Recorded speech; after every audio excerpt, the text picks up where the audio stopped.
Today's question: how are cars made? Keep this question in mind. Next, we will unpack the answers step by step. Before a car ever touches the road, it begins as an idea. Designers sketch the shape, engineers plan the parts, and computers help them test many versions. They think about safety, comfort, speed, and fuel use. This is the blueprint stage, where the car is imagined and improved before it is built. A car is made from thousands of pieces. Some parts are shaped from metal, some are molded from plastic or rubber, and others are built from many smaller pieces. Large machines help form the body parts, while workers and robots prepare everything for the next step. It is like making one giant puzzle, piece by piece. Now the puzzle comes together.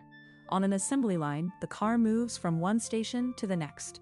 At each step, workers and robots add more parts.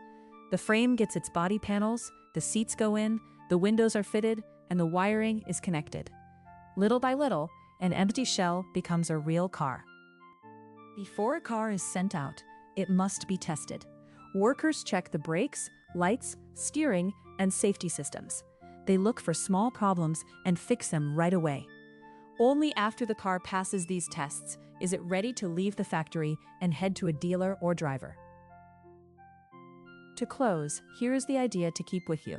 This lesson explains how a car goes from raw materials to a finished vehicle. It covers design, making parts, assembly, testing, and delivery in a simple, friendly way.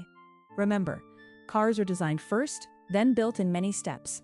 Factories make separate parts from materials like metal, plastic, and rubber. An assembly line puts the parts together. Use these points the next time you notice examples in real life. Thanks for watching, and see you next time.